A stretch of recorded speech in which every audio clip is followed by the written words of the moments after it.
Hidden deep in America's military planning rooms in the 1920s, there was a very secret set of plans. They were called War Plan Red, and they were part of a larger color-coded set of war plans. Green was war with Mexico, orange was war with Japan, and Plan Red, well, that was planned for a war with Britain. In this video, we're uncovering the truth behind the secret set of plans, not declassified until 1974, to figure out how the Americans thought they were going to win an imaginary war in the 1900s with Britain, why Canada had to get involved, and what exactly the purpose of these plans were. Were they serious, or were they just for fun? Obviously, as you know, if you've read a history book, it didn't happen. But could it have? Now, the UK and US have fought some pretty major wars against each other over the years. The American War of Independence, obviously, which was over the US's desire to be independent and to break away from British rule. There was also the War of 1812, which had to do with disagreements over trade, Western expansion, and Native American policy. There was also one pretty big issue, which I'll cover briefly. The Americans accused the British of essentially forcing American soldiers into service for the Royal Navy. The British argument was that the soldiers who had been captured had escaped from their navy and were actually British, and thus they were allowed to force them to return. The American argument was that they took many free soldiers who had American citizenship. Ultimately, the War of 1812 ended in a draw, and so international relations between the UK and the USA were perhaps not the best they had ever been, but they figured it out. So why around 1930 was there a documented American plan for a war with the British Empire? There are two schools of thought, with some overlap. The first is that Plan Red was really only ever a practice. It was a mere simulation. It was just a theoretical way of testing out planning, and the UK and US relations were actually improving during this time period, so it basically meant nothing. On the other hand, some historians suggest that even though relations between the countries were improving, they weren't yet well established or that special. There was an undercurrent of tension still, or at least the possibility of tension, and those on the planning boards could very much remember a time when the relationship was more tense than not.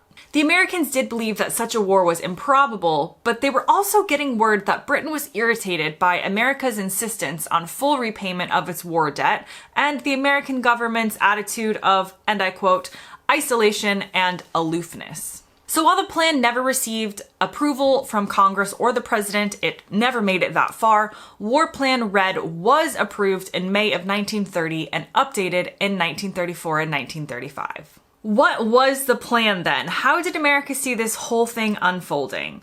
There were two assumptions they made to calculate their war strategy. The first was that if the US and Britain went to war in this time period, Britain would have the upper hand in the Royal Navy. But they believed that Britain would not try to directly invade the US by ocean, but instead by using Canada as a staging area. The counterpoint to this would be that the US Navy might be able to overcome the Royal Navy simply with the means to essentially shipbuild like crazy people if needed, but at first the UK was believed to have the upper hand. So the Americans needed a way to make sure that the Brits couldn't sail to Canada with supplies and use Canada as their ally and staging area.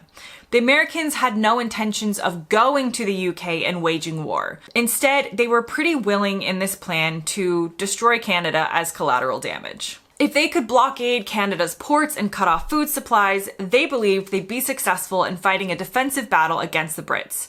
Canadians, if you're watching this is about to get a bit gruesome, so sorry in advance.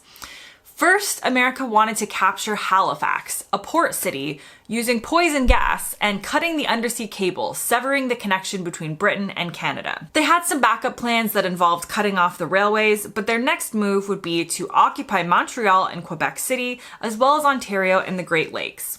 Even Vancouver, far away from Europe, had to be considered just in case it acted as an inroads for British troops. The Americans planned on seizing Canadian power plants near Niagara Falls and making sure they had control over the railways by occupying Winnipeg. Again, as you can tell, while it is an offensive plan when it comes to taking Canada, it's a defensive plan when it comes to being attacked by Britain. The plan was really about how to respond to an out-of-the-blue or surprise attack by the UK. Now, the fear the Americans were operating from with this plan was that Britain would try to target America's manufacturing cities of the North like Washington, New York, and Pittsburgh.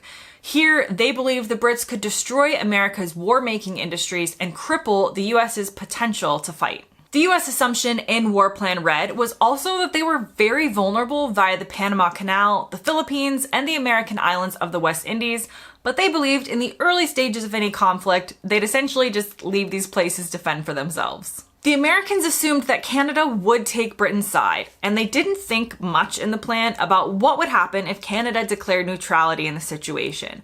They actually were thinking that if Canada did declare neutrality, they would reject this neutrality statement and carry on anyway, which is nice, unless Canada made it really obvious with material gestures, like allowing America to occupy the main Atlantic ports willingly. Now, in War Plan Red, the American Army was the main military branch that was going to be used, and the US Navy had a limited role in the plan. Again, it was thought that using the US Navy to strike against British trade wouldn't really work and would risk offending people it wasn't supposed to. And we have to remember, at the time, the American policy of isolation wasn't going to help them find too many allies in a war against the British Commonwealth. They thought there was a chance they could get India to revolt and maybe the French Canadians would turn their nose up at the Brits, but they didn't have the same backing that the British might with their ties in Europe. In the updated version of the plans around 1934, they included which specific roads to take into Canada,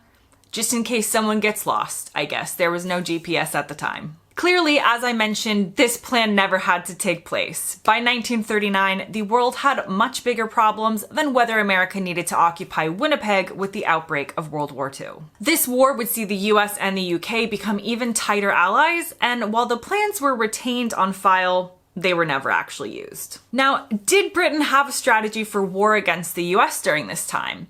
They didn't have anything incredibly formal. They, like the Americans, really did want to cooperate with the US to try and maintain peace due to a shared language, culture, and goals, but they did have a fear that they could accidentally be forced into war with America, essentially having to do with maybe trade regulation and wars with other nations. They actually didn't have many plans to invade Canada to help in a war like this.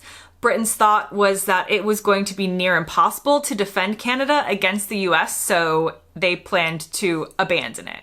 Sorry, Canada. Instead, the Brits believed the best way was going to be attacking the Americans from the Western Hemisphere, probably Bermuda, with ships based in the West Indies. And in fact, their main concern for their military talks at the time was that the US would try to cross the Atlantic and use a base in Europe as an ally. The Americans weren't planning on doing that in their plans. Seems like too much effort, I guess, but this is what the Brits feared the Americans would do. Again, these military mock-up simulations and plans are common. You don't want to be reactive when it comes to war, and it's not unusual to think that the US did want to have a plan in case the unthinkable happened. You don't want to improvise in a situation like this, and honestly, we currently have no idea what types of plans are kept behind closed doors in each country that will be declassified 100 years from now. That being said, this is a fascinating part of history, at least to me, and I hope you found it as interesting as I did. And sorry again to Canada, who the Americans planned to basically destroy and the UK wanted to abandon.